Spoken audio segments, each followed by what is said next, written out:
welcome. This is the second general meeting for the CPP Game Development Club. Today, we're just going to be talking about minimum viable product, which is a very useful sort of idea and concept that we're going to be talking a lot about in terms of our game pitches. Before we get started, though, we are actually going to be talking about club. All right, so for club merch, we are selling some club merch that we've had in the past. So currently we're selling a long sleeves for $17. It's $15 if you're a VIP member. And we're also selling a jacket for $20, and it's going to be $17 if you're a VIP member. This is limited stock. This is an old design that we've had from the club a couple years ago. So we do have a very specific amount of sizes. So if you're interested, it is first come, first serve. So that's what we have in terms of merch that we have right now. In terms of merch that we're going to have in the future, we are going to have a club shirt this year. It's going to be $20 per shirt, but if you are a paid member, it's going to be free. There is an interest form. I think I linked to it probably last night in my announcement. Basically, that interest form is just to gauge how many people are interested in buying a shirt. It's not a commitment to buying a shirt, so if you don't feel like buying it, that's okay. If you think you'll buy it maybe in the future, that's great. We are going to be selling it throughout the year. So, and if any of the board members are here, I can't really look at Discord right now. So if anyone has questions, just the board can let me know. All right. So, in terms of club merch, you do get discounts if you are a VIP member, or if you're just interested in buying merch in general. You could Venmo me, Sam at SemiMag, or you could Venmo our treasurer Enzo at Lorenzo-Cabrera-4. You can label your payment as your full name and then what you're paying for. So for example, if you're paying for the membership, you would put club membership, or if you're paying for merch, you would put club merch. Membership prices are $15 for the semester and $20 for the year. If you guys need a reminder of sort of the perks that come with memberships, you get a free club shirt, which is this one right here. This is designed by our PR director, Janista. It was a really cool design. So you get that one for free. You also get discounts on a bunch of our other merch, as you can see here, discounts for that sort of merch. You also get priority to events, hangouts, guest speakers. You also get, could be signed up for things like giveaways. There's just a lot of awesome perks. Also, the most important thing is you get to support the club. So yeah, all right. And again, the interest form for the t-shirts is going to be on the announcements, and we'll send it again after this club meeting. All right, next we're going to be talking more about the game pitches. So let's talk about what a minimum viable product or an MVP is. So according to Wikipedia, a minimum viable product is a version of a product with just enough features to be usable by early customers who can then provide feedback for future product development. So what does this actually mean in terms of game development? So an MVP is a basic version of a game with its key gameplay features, and you need it to gain interest in its development. So creating an MVP is actually the goal that we have for the end of the semester. Of course, if you have more time and you have already finished building your MVP and it hasn't been the end of the semester yet, you guys can add more features. But it's better to start small versus starting big and having to cut away at a few things. So we are going to be watching this video real quick by Extra Credits that goes more into what an MVP is.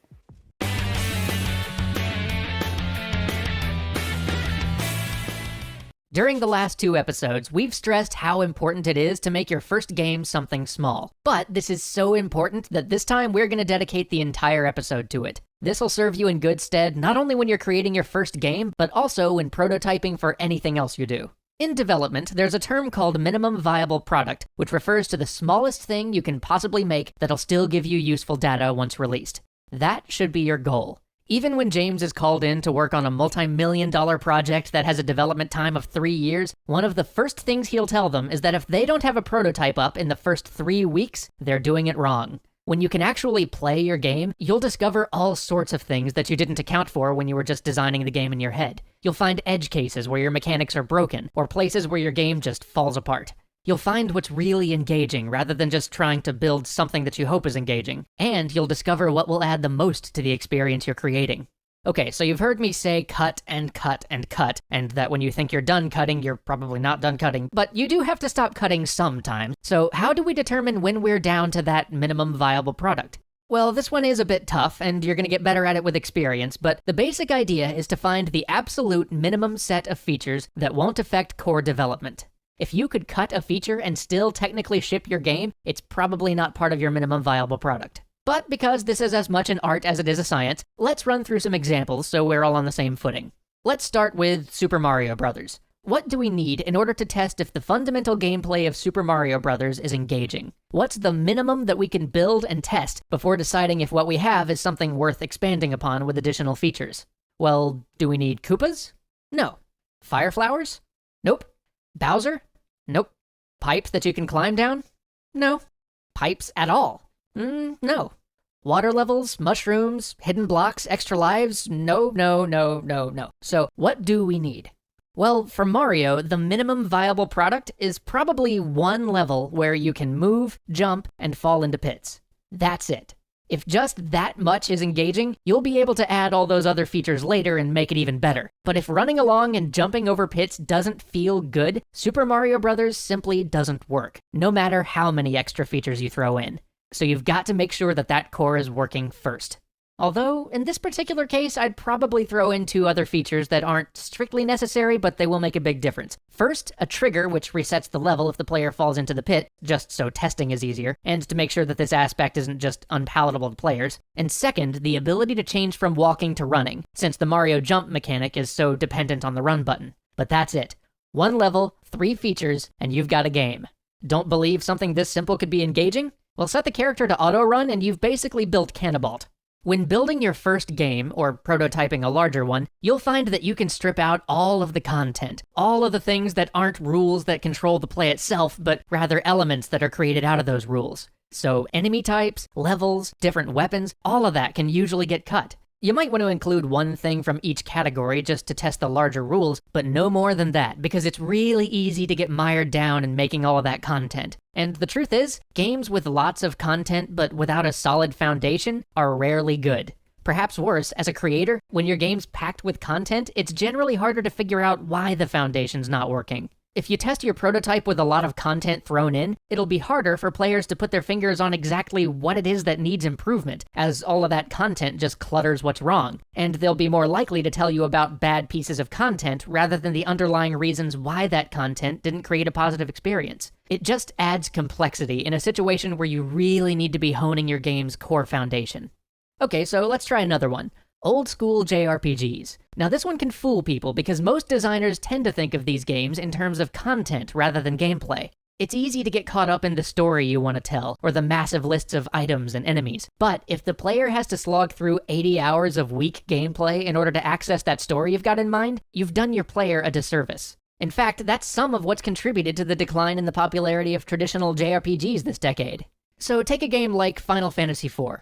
Here, I would cut everything but the menu-based combat system. I would even cut out all the graphics. Monsters can just be words on the screen. That's really all you need to test the system. Now, many of you might object, saying, but that doesn't work. I can't make that engaging without the content. This is actually great, though. It immediately tells us that we should probably find a more robust system. All right, let's try one more. This time, let's look at Ikaruga. Here, we could probably cut down to the color switching mechanic, an enemy which switches color randomly and shoots random bullet patterns, or maybe randomly chooses from a small list of pre-built bullet patterns, as that wouldn't be too hard to construct. Also, you'll need the ability for the player to move and to shoot, a counter which ticks upward as you shoot the enemy, and a death mechanic that simply resets the game when the player gets hit. This will get you all the player behavior you need to find out if your game's engaging. Your players will try to dodge and shoot the enemy while attempting to take advantage of the color swapping system as much as possible. That's all you need. Hopefully that helps you frame your thinking about just how small your first project should be. Now I'm going to give you a quick and dirty list of game genres, ordered by how difficult they are to create a minimum viable product for. And this is only going to apply to digital games. Some of these genres are actually much easier to build pen and paper or board games for. Also, this list isn't by any means absolute. As game engines change, this list is going to become outdated, but it should give you a place to start at least. So, game genres in order of difficulty to produce a minimum viable product, from simplest to most difficult. Racing game, top-down shooter, 2D platformer, color-matching puzzle game, 2D puzzle platformer, 3D platformer, FPS, JRPG, fighting game, action-adventure, Western RPG, RTS. I'm leaving out point-and-click adventure games here, as those games are entirely built out of content. So while getting a point-and-click game up and running is relatively easy, getting anything together that'll actually tell you if you're onto something engaging is a lot harder. You'll notice I'm also leaving out anything networked or multiplayer, as that generally multiplies the complexity. Honestly, I would just recommend avoiding multiplayer stuff entirely for your first game. And again, don't think of these genres in terms of the games you know. When I say racing game, don't think Gran Turismo. Think 2 gray blocks on a black background with acceleration and collision mechanics. That is all you need to hit that minimum viable product or prototype stage where you can really start to get it out there and play it and learn what's needed to improve it. You can always build from there later and add more cool features, but your game will be better off for having spent the time testing and refining the foundation of your game idea. This is way more productive than dreaming up a project which is far too big to ever tackle. Hopefully that helps you decide where to start and how far to scope down. Join us on the next episode for what to do once you're done with your game. See you then. Okay, so that video is a really good example of what it means to do like a minimum viable product. It also gives you like a lot of examples of how to put that into context, like what key gameplay features are the most important to making your game playable and especially enjoyable by the players. So an important thing that we also want to talk about is game design. So game design actually encompasses all aspects of development, which includes programming, story, art, and music. So for programming, I do believe we have our board members speaking about this. Yes. So one of the hardest things to take in mind is programming, which can be ranged from scripting your player to scripting objects or elements. My advice for programming is to find a language, a high-end language that's both readable and easy to write. And also, don't be afraid to look up tutorials. Even if this is your second or more pitch that you're working on, it's always a good idea to learn about tutorials just to refresh your mind on this. And that's basically all you need to learn about getting into programming for your pitch. Next up, we do have story. Okay, so I'll be talking about story and writing in games. So writing in games is not just about creating the story for the game. There's lots of different things that go into it. Specifically, there's 3 main tenets of writing. That's plot, character, and lore, which is like world building. So the most basic one, of course, is creating the story, which is just like the plot and what happens in your game. But another important aspect, or the second tenet, is character writing, which you may not think about so much, but it refers to how you give the characters traits and define their personalities and describe how they interact with the player. This is really important because games are like an interactive medium and allow the player to interact with characters. So it's important to help the player build a connection with the characters that they're playing. And then finally, writing in games also talks about lore, which is world building, of course, and it gives the world more life by creating like a world that seems like it's been lived in. And it's not just physical writing that pertains to all these aspects. It goes much further into like the design of everything. So when we talk about writing, it's not just actually like the text boxes that you see, but it's also the design, like level design, music design, character design, all those different things go into creating the world of your game. Now we have art. Okay, so I'll be talking about the art today. So art in video games has a lot of different parts to consider, such as the character design, the environment design, the UI design, and just the overall art direction. I put a few examples here of some well-known games. On the left is Persona 5, which has a really distinct art direction. They go for like a comic book art style that you can see with their bold colors and like the black shading that they do. And you see that in this picture that I put, as well as the transition scenes to boss fights, the images for their all-out attacks, as well as their UI. And for character design, you can see that they go for like a thief-like look, but they also have like very flashy outfits at the same time.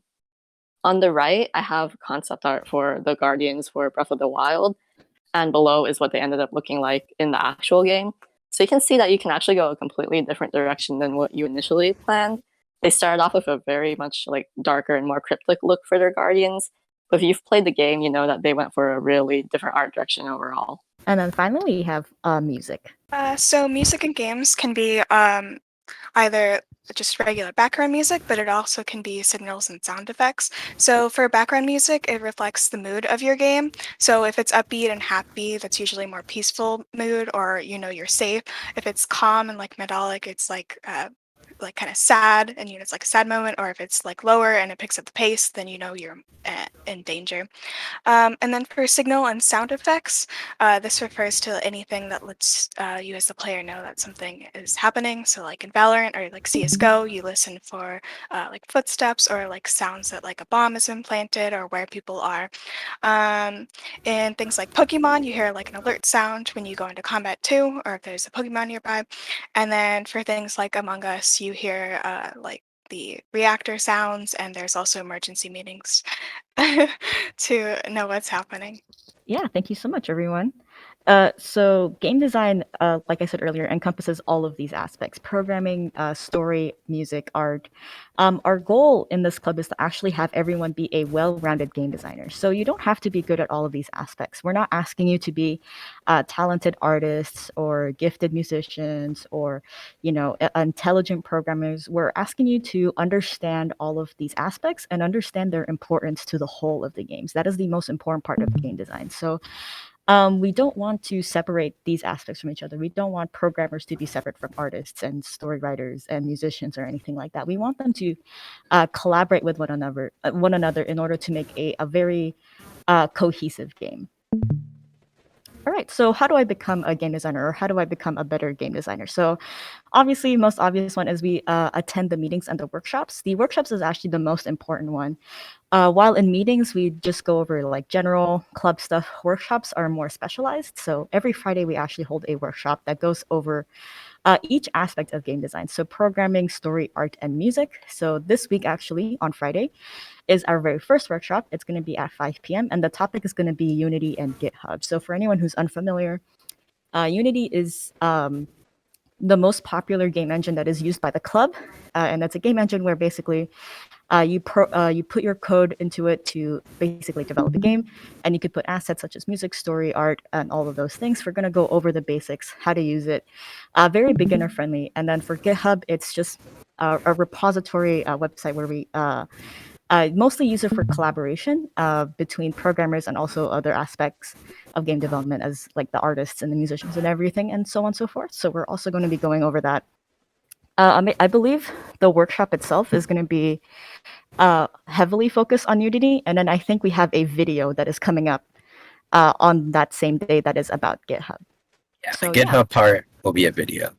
Yeah, thank you so much. So yeah, so if anyone is interested, even if you already are familiar with Unity, if you'd like a refresher, go ahead and join.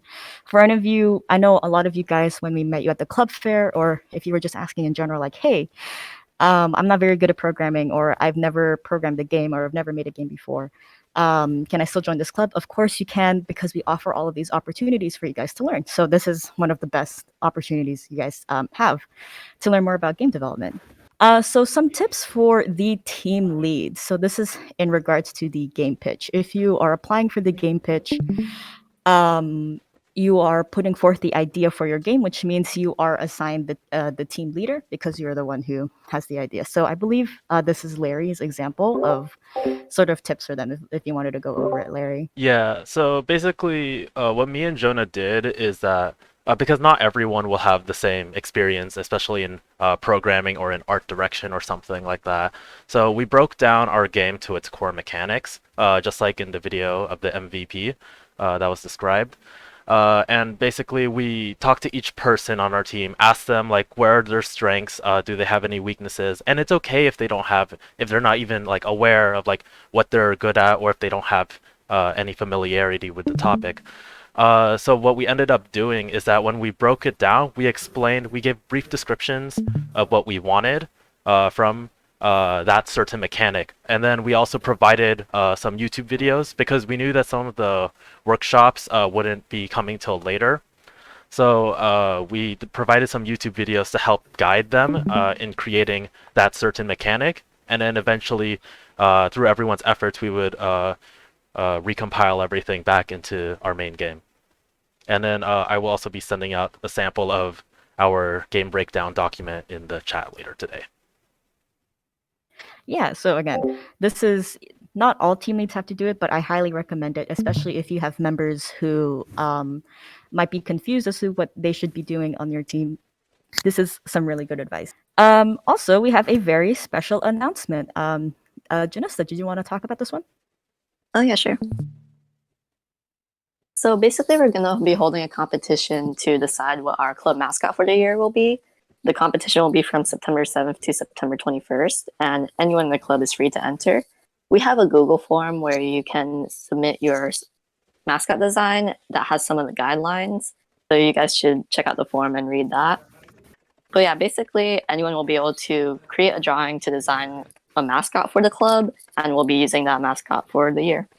Yeah, and we'll be using this mascot for things like T-shirts, other merchandise, stickers, and Janessa, do we have a prize for the winner decided? Yeah, we do have something in mind.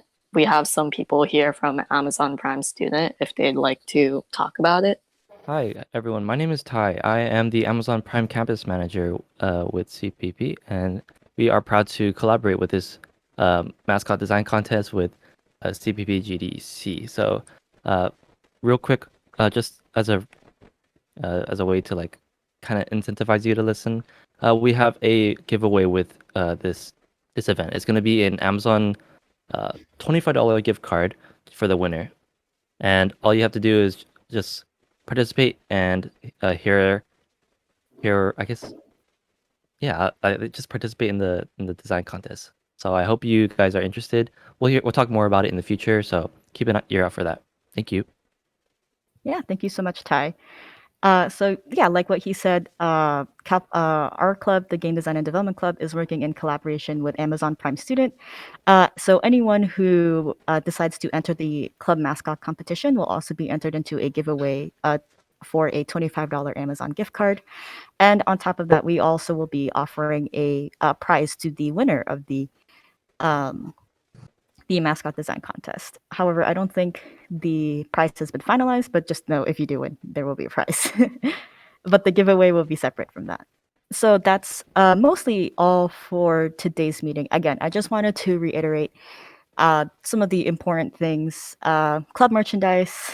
We will be posting a recording of this meeting online, but I will also make an announcement about the club merchandise as well as the shirt interest form if you would like to take a picture of these QR codes, especially the one for the shirt interest, so you could fill that up. Again, that shirt is going to be $20 per shirt, and if you're a member, it's actually going to be free.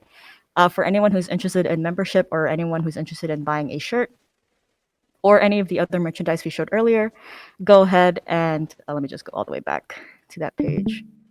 If you're interested in becoming a member or buying any of our merch, go ahead and Venmo me or our treasurer Enzo.